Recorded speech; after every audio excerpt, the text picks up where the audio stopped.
So, I guess your wife and you, I mean, you already have 3 kids. Yeah.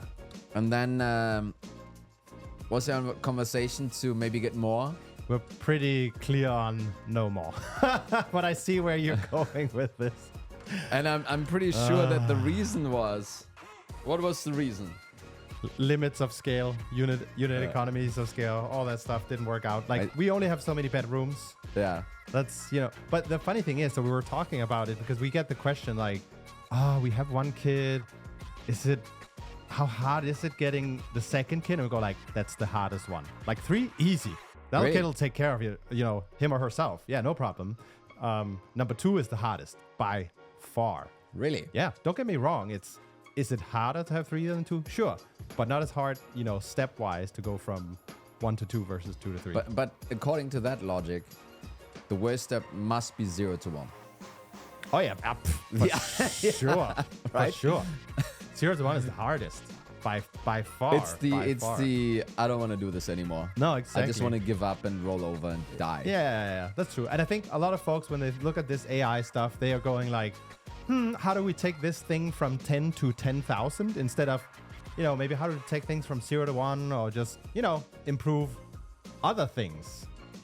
I kind of really messed with the segue there, didn't I? That's fine. I think it's That's fine. We'll cut it out and then we're not going to do it because we're forgetting to it. cut it out. Yeah.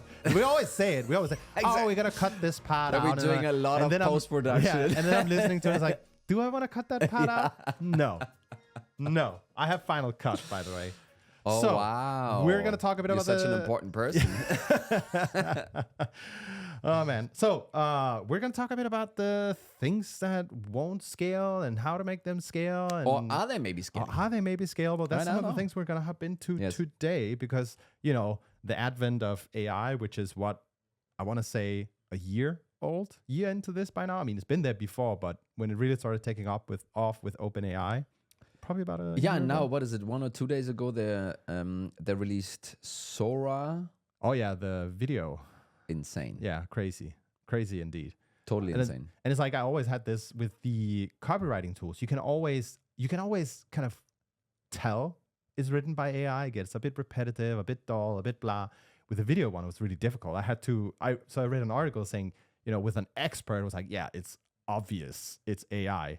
If you look at like stuff like the hands or the fact that it's ultra 4K HD, and then I was like, I didn't think about any of that stuff. No, but also no. So I watched this guy on YouTube that reviews like tech stuff, right? I forgot his name. Fantastic. Follow him. Yeah. Call him Bob. And he was basically comparing it to just a year ago. And I didn't know this meme, but basically kind of there was an AI generated meme, Will Smith eating spaghetti. And he showed those videos and they looked like terrible, like alien stuff. Yeah. You could see it's Will Smith, you could see it's spaghetti, but everything else was just like really kind of messed up. Yeah. And then, he plays that. Then he plays one of those example videos and then he looks at the camera and is like, this is 1 year. Yeah. This is 1 year. Every single flaw, everything you're seeing right now is the worst that this technology will ever be. Yeah. That's true.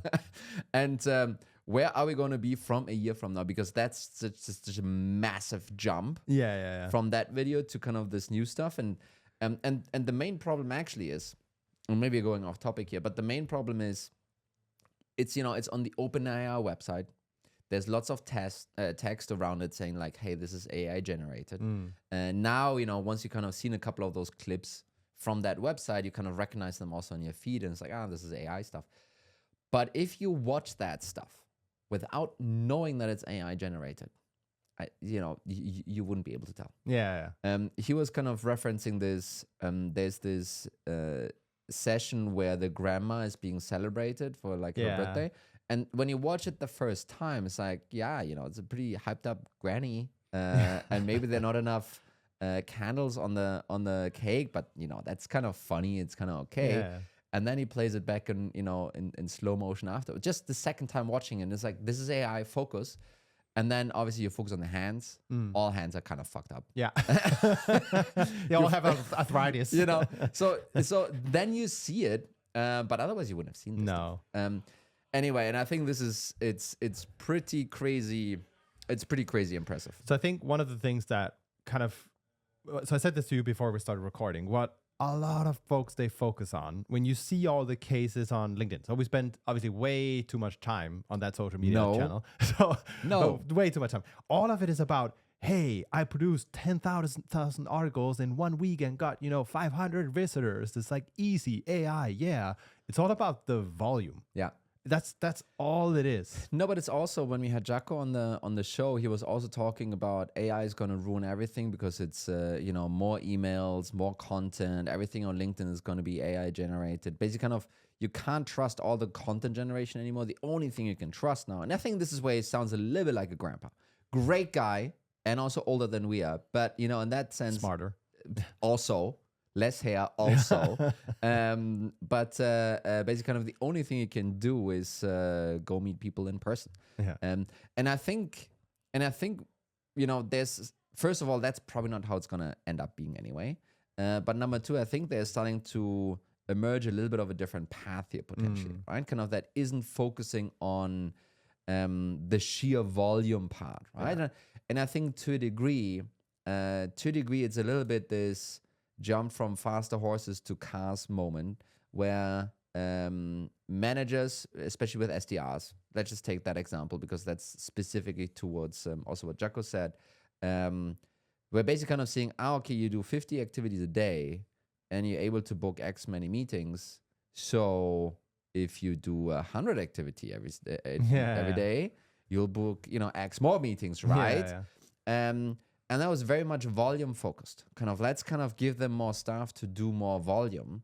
And that has actually already stopped working. AI or not, that's kind of over to a degree, right? Or maybe in some pockets it works. Maybe with some personas it works. I think as much more as you're selling to more educated folks around that topic, not in general, but around that topic, I think it kind of stops working there, right? And I think actually what's really important before we dive really into the subject as well is like we talked about previously, you're slowly losing PMF at any point in time because things outside of your control changes. And this is actually one of those moments where let's say you build an inbound machine that relies on content, you gotta realize that game is fundamentally changing, just like with SDRs and everything else. And so kind of what we wanted to do a bit more free-flowing in this episode is, focus on how do you not just build like a robo SDR dialer thing, So exactly. So this is where I was actually trying to go with this, right? Which maybe was difficult to follow in the sense. But the first thing everyone was doing, seeing this new AI thing is like, okay, cool. Now instead of 100 activities, because everything is AI generated, maybe you can get to 300 activities. Yeah. Right? Kind of that was the first reaction of everyone. But that doesn't seem to be the solution here, right? So, and then I think one of the topics we're probably going to dive into is really around maybe it's going to be 100 activities, but maybe each of these 100 things that the SDR is doing is now going to be as high quality as when he or she was doing 50, for example. Yeah. Right? Can you increase the quality of the stuff that you're doing in order to get the actual outcome you want to get? Right? Yeah. And I think you have a very, very real scenario now where you can challenge some of those limiting beliefs. If you've been booking on average 12 meetings per month per SDR for, let's just say 4 years, and someone came and said, I think you can do 24. It's like, maybe 12 and a half if we're lucky, if we get a really good person in. But now you can fundamentally change the process, right? So let's hop into the maybe the SDRs and some of the fractions we had there, where it's not just about, hey, yes, volume can be a factor, but also the quality as well. Yeah. So on the SDR side, right? I think everyone when they're hearing AI in your go-to market, I think the first thing everyone is jumping to is the robocalling SDR. I think so. There are a couple of examples out there where ChatGPT hooked up to some voice thing and then started dialing. And it's like the Simpsons episode. He gets this dialer that just dials the entire city, and it works out and stuff, right? But that is likely not going to be. It's really difficult to make any kind of predictions here. But right now, I don't see that is going to be the future, actually. And some folks are like, it's going to be outlawed anyway. It's like, No, I don't think it will be outlawed. I think it will be outlawed towards consumers, yes, but not towards businesses. GDPR kind of doesn't work towards businesses, kind of in the outreach strategy. We had this email thing with Yahoo and Google and what have you. Except for business. Yeah. It's only for consumers. Yeah. I think that will be the same thing here, right? So kind of the protections that the government puts in place are predominantly for consumers, not so for people running businesses, right? So I don't think legalization will be an issue, but I think it's just not going to work that well. I think that's more the problem, right? So what might happen instead? So I think what might happen is if you are an SDR and you want to place a really strong outbound call, what will help you to make it an extremely strong case is, let's just say, not necessarily personalization, but additional things of knowledge around that company, right? Yeah. And number one, that could be simply about, which account to call first. Yeah. Think about it as an account prioritization, right? And instead of saying, oh, this account has more than 50 employees, let's call it, or 250 employees or whatever, you might now be able to add some more automations to it. So there's like all kinds of workflows you can set up these days with, does that company have, I don't know, a trial, a free trial on the website? Maybe you're selling kind of a product into PLG or something like that. You can set up a workflow that, crawls the website, scans for a trial or whatever, but in a smarter way than just the keyword, and then can return, hey, this account actually has that, right?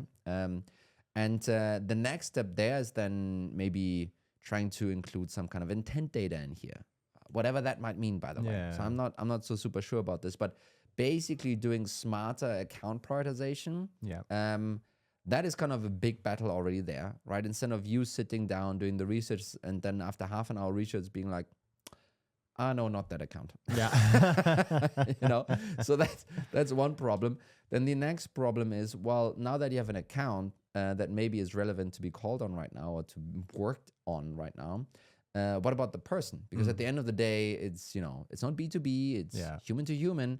And what do you say to be able to reach into that person's brain in 30 seconds, 20 seconds, whatever it might be? And again, you need to do some research.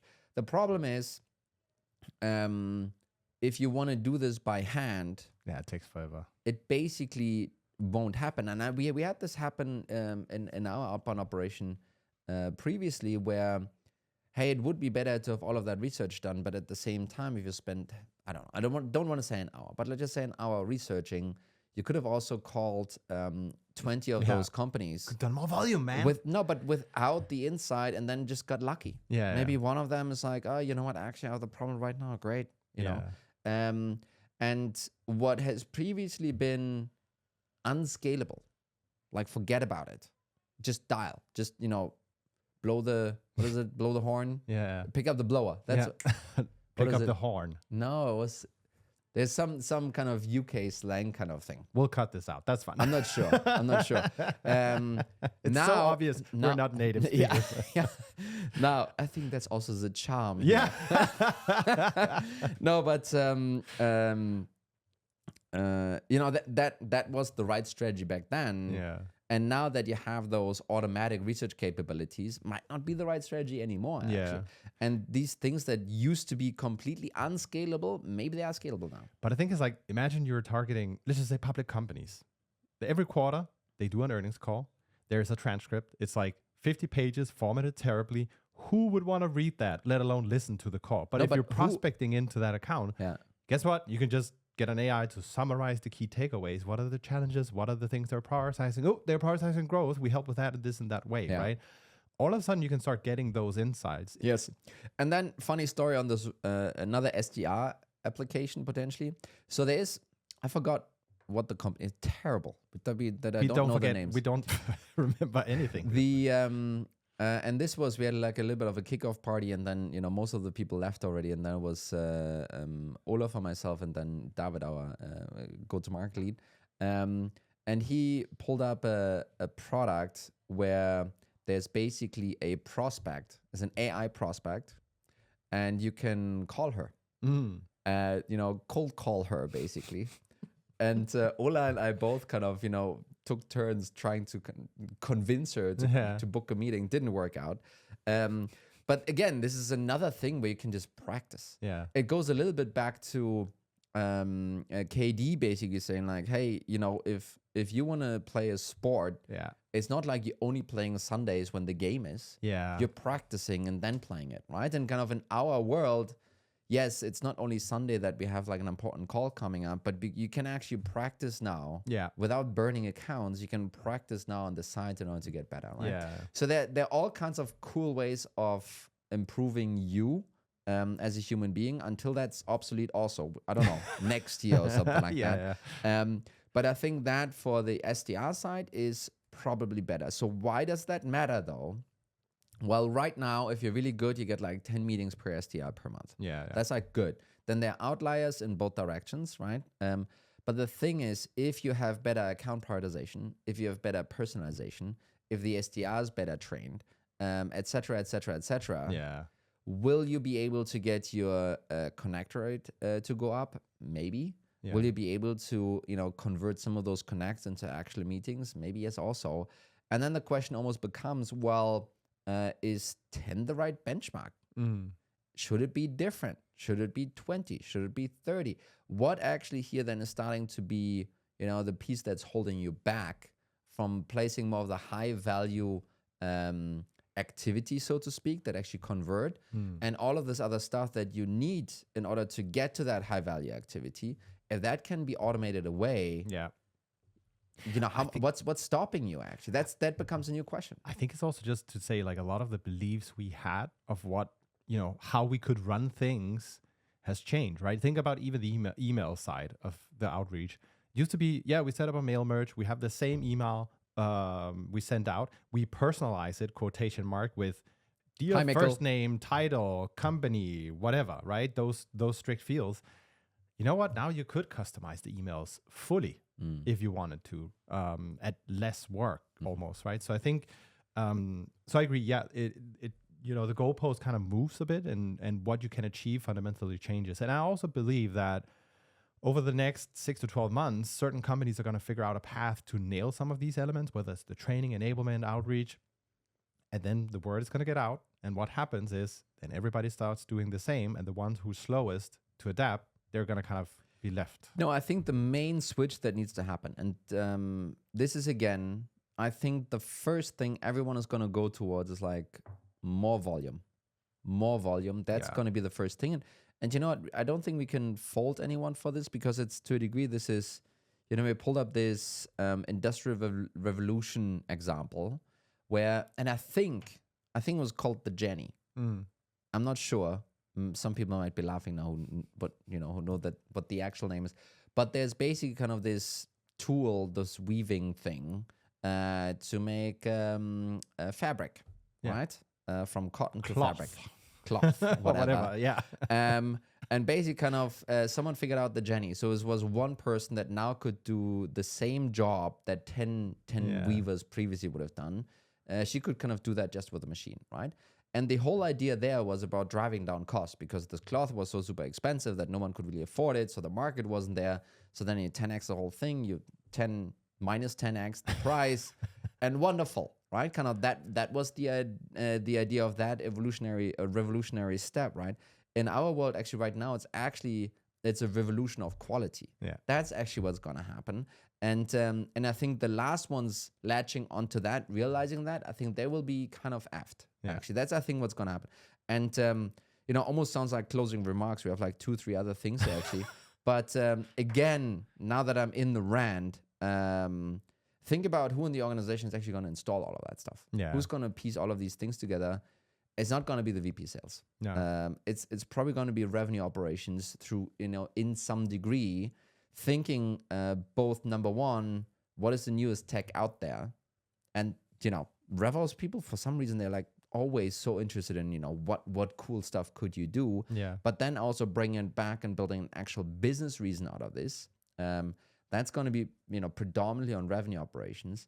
I think what's going to be difficult for the organization, though, is with all of that new tech, and we've kind of forgotten about this, you will then actually also require new results to come out of the team. Mm. It can't just be we're buying all of this tech, everything's easier, everything's Yeah. getting higher quality. It can't just be that the SDR is spending the rest of the time on the beach, No. right? Kind of there needs to be kind of a business impact coming out of this. And I think for the longest time, whenever we bought tools, we never actually changed targets because of it. No. No. And I know this painfully. Yeah. I think this will be an opportunity where we can actually do that. Yeah. Yeah, and I think also one of the reflections I have is you don't want to just go and buy it, roll it out everywhere and say, go crazy, have fun, right? That, Yeah. you know, I think maybe it was you who said it at one point in time that there was a SDR team specifically focused on testing. Yeah. That's all they did to figure out how to do a better Yes. outreach or follow Yes. up or whatever it is. And you kind of want to be a bit methodical as well about it here. So since we're in the sales realm, should we talk a bit about Yes. the next? So then let's just go to the account executive. So we were SDR, now do the account executive. I think you mentioned one piece already, which is more of an AE realm thing. It's this public company quarterly earnings call. First of all, I don't know so many AEs that actually can legitimately, read or listen to this thing and get anything out of it. So that's what AI is going to help with immediately, right? And then they sum it up, obviously, and just spit you out kind of, those are the 3 things they're focusing on. Those are the 3 challenges they have. Yeah. And it's like, that one kind of works for me. Yeah. I can kind of Yeah. tailor my message to that one down there. Super helpful, Yeah. right? Because you don't need to do all the discovery of like, so what's important for you and what's the pain metric and so forth. You can jump ahead kind of to something like this already. I think, so this is research again. And some of the research tools that you're going to use for the SDRs, I think are going to be the same for the AEs actually. One thing that I think is pretty cool is this whole, live prompting in demos. Yeah. Yeah. So basically, you have a demo assistant that might prompt you with battle cards for, there's an objection. Here are the 3 best ways to reply to this. Or, hey, here's a piece of content you could be sharing after the call. Or, hey, here's a piece of content that you maybe might want to show right now. So this is a really good slide that works for this problem, et cetera, right? Or gives you other indications for where the call is going, what you could be potentially be doing about this. And if you think about it, right? So I think in the beginning it's going to be clunky and weird. I just see it's going to be difficult to roll this out in a smaller organization. But ultimately, the impact of something like that could be that your ramp up time goes down. Yeah, true. Instead of having 9 months of training and all kinds of things that need to be doing and enablement ongoing and spending lots of time on that, you might just bake it into the AI that then almost learning by doing, basically, trains the AE in order to, get the right prompts. And I'm not saying that they should be reading out loud what the AI is saying, but giving them a hint like, hey, have you thought about this thing over here? Very similar to, and I don't see this so super often, but live coaching. Yeah. There are, and I think you can do this with, Gong and, whatever, but there are ways where your manager can listen into your call and they can say something which only you as a caller are going to hear. Yeah. And you then can, take this in and use this in order to, work through the process, right? And I think that would be a similar thing. It's not that you're saying exactly the same things that your VP is saying, whispering to you in the ear. It's just, hey, kind of go in this direction or double click on this one. Why is this a problem? And so forth.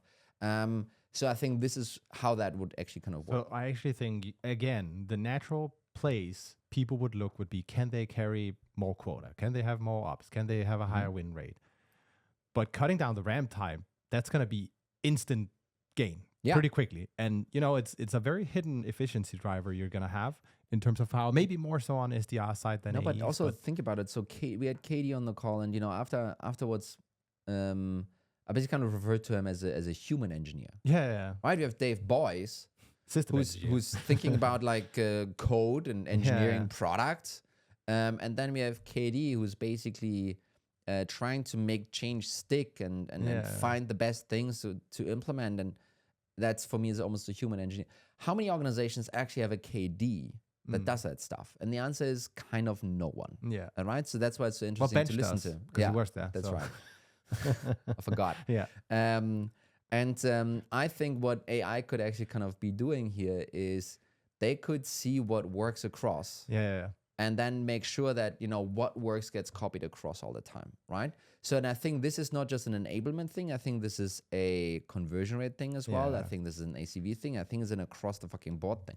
But it was like, I was going to say, as a follow-up on the ramp time, like most organizations, they will give opportunities to those new AEs. But having that AI, you can actually spend maybe a month coaching against, where the manager could hop in and listen and actually then give you feedback. Like, there are a couple of things there where this is actually a pretty big gain at the end of the day. And I think the other side that people might ignore is also the enablement piece, which is very close to the training, right? So, building business cases is a thing. Yeah. It's actually, again, a lot of research, but also how do you write it out and all those elements.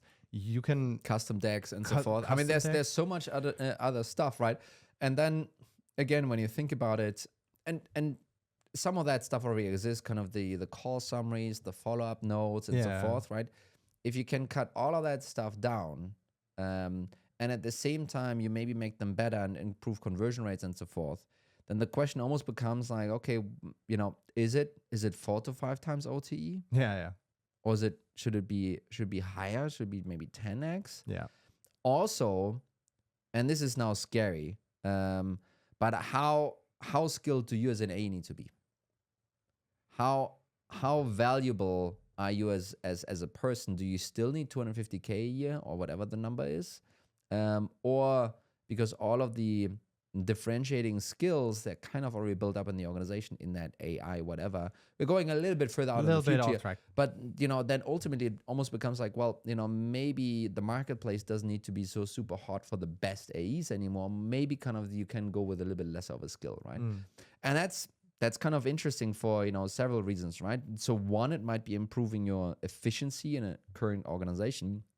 But again, also, it might enable you to have a, mid-market grade rep that's running in the SMB and kind of closing deals using some medic spiels and whatever. And there's a lot of these things where you think like, that doesn't scale for me. It might now actually scale for you. And I think you're totally right. Like we've talked about, think about ACVs by motion, like classic, what is it called? The graveyard of SaaS or something, right? Where it's, you need the unit economics to work out. Yeah. And you might have said, well, we can't do SMB because it doesn't work out, like our win rates and the cost and all that stuff. But to your point, actually, maybe now there's some things enabling you where it could work out. And I think that's the other piece where it's like, it wouldn't scale before, period. But now potentially it could. Yeah. And that's I think that's the big reshuffle that's probably gonna unravel in the next couple of years, is all of those rules of thumb that we super comfortable with, that we're building all these organizations around, they kind of need to be challenged and questioned. Yeah. And I think this will hit hard for a lot of seasoned operators. Yeah. A lot of the basically what is it, Gen X before millennials or something like that, Gen X and boomers, kind of, I think it will be difficult, right? You have like 20, 30, 40 years of experience basically. And now this thing comes around and maybe it's going to hit us as well. I don't know. I mean, it took us forever to do an episode on AI. Well, so that's true. The but we're also like, here. it's just a fashion. It's going to fade. I think that's going to challenge a lot of leaders, honestly. Yeah. Right? Kind of, because the tried and tested things that have been true for decades, maybe they aren't so true anymore. And I think this is the first time where technology is actually doing that versus, okay, now it's not in my spreadsheet, now it's organized in a CRM or something like that. I think the other thing also, like when you think about all this stuff, software, and we talked about it with Dave Boyce, software is great at adhering to a process and follow it to the T. Humans, they're great at violating the process, especially when you need to, right? So it might be that there's a prompt that fires off that says, hey, you should mention this case study. but you might know that that's not going to work because they hate that company or what, there could be a couple of things there. So I think the creativity that will still be there. It's kind of like the equivalent of, I've experienced this. You go by car, you follow the GPS, and then you can see, it tells you to go straight, and you can clearly see that, we should not go straight because there's a roadblock or road's closed or whatever, right? So we're taking a right. And I think that will still always be there as well. So marketing. What's going to happen to marketing? They're Is all marketing going to exist? No, exactly. No, as I told you this before. Finally some tech that solves that problem. I told you this before. I think still a lot of folks treat it as a volume game, just like any other function. And I did a search for revenue operations, show me the latest things that have been indexed. And it was just clear from all the results, this is all AI garbage. It's literally like, why would I even read it? And I think it's like I said in the beginning, you have to realize that things are changing. So when we discuss creating content with AI support, it's also like, well, this thing we're creating, is it just going to be replaced by a prompt any minute? Because, all the factual stuff, or definitions of things, do you really need that anymore? I think it's the original thought. And that's where it gets really interesting that you can quickly draft up a piece of content based on original thought. Right, that's actually a bit difficult in the beginning because you need to kind of figure out how I'm going to tell that story. The blank page problem. Yeah, the blank page problem. Basically, you get that start, and I think that's going to be super helpful. The other area again is also the research. It's a massive thing. If you need to go and create content and you want it to be novel and stand out, it really helps to have a lot of knowledge. Like if you think about David Ogilvy, so if you've seen Mad Men, that's the guy drinking all the martinis and smoking all the time. One of the things he would do is... He's, by the way, the grand godfather of marketing. Exactly. His name on marketing is one of the books you should be reading. And he basically said, you need to go and collect the facts. So he did an ad for an airline company. And he went, to the airplane and got a walkthrough of everything. How does it work? And it's like, oh, you have like this crazy filter on the air that's, so insane that you can use it if there's like an outbreak of something, right? It filters everything, basically.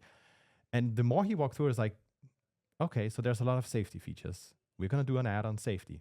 By the way, all the other companies had the exact same feature because it was FAA required, but no one was advertising it, right? So, and I think that's where, doing that research that you might not have done before gets more accessible. And I think on the other side of the coin, there's also going to be a lot of change on rich media. Yeah, so if you look at Mark Zuckerberg did an ad recently. Wow.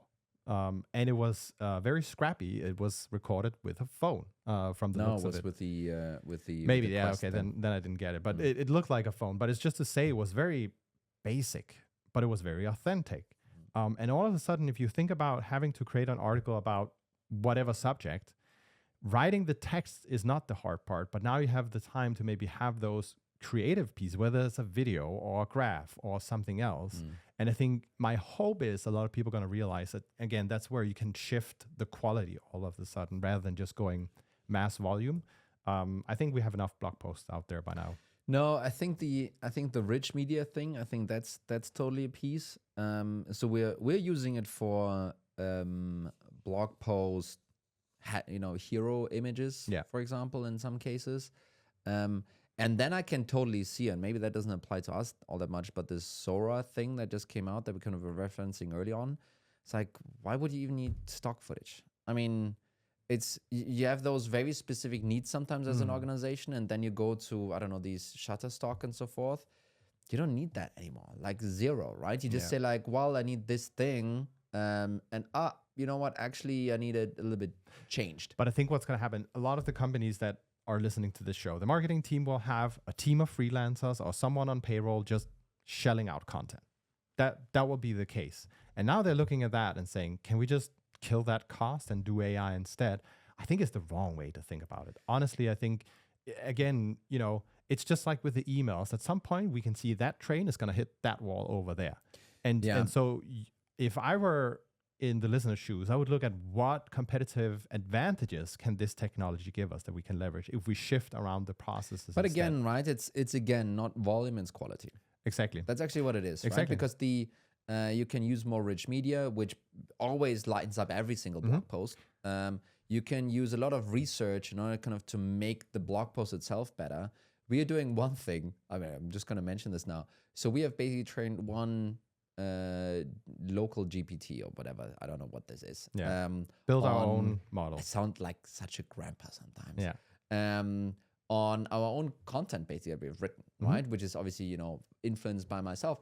And Bart, you know, one of the guys on the marketing team is using that when he's writing stuff, is using that to like, hey, you know, what would Tony, so to What speak, would his opinion be? what Does would he like me? What would he insert here, basically, right? And then, you know, because it's trained on all of our previous content, there's then kind of a mini subject matter expert kind of adding some stuff in there.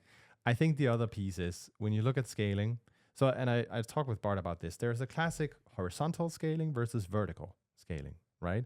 So you can do, let's say, more blog posts as one option.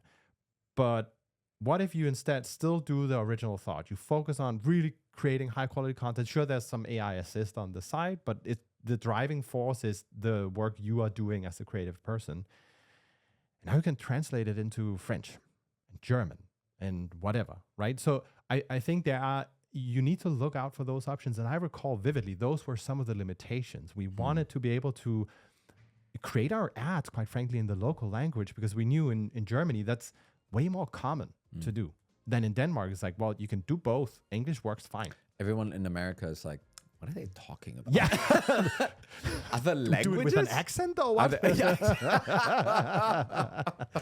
So I think that's, it's opening up a lot of opportunities for what you can scale. I think especially a lot of marketers, they're afraid for their jobs. I would not be. I think I would look at how you can use it to spend more time getting the creative angle right. I think no one should be afraid of their jobs necessarily. But yeah, I think organizations will start to push to do more with less. I think that's gonna happen. Yeah. And ultimately that means, yes, we don't need as many marketers as we had before. We don't need as many salespeople as we had before. I think it will also affect, our designers and analysts and managers and developers. And I think it's gonna go across, by the way, which is kind of exciting, kind of scary. And let's see how that ends. Maybe there's a good end, maybe there's a bad end to it. I don't know. We're gonna see the first unicorn with one person employed. Yeah. Thank you everyone for listening. This was a great show, I think. So we're talking about really this problem of what wasn't able to scale previously with some of the adaptations with AI might actually now be scalable.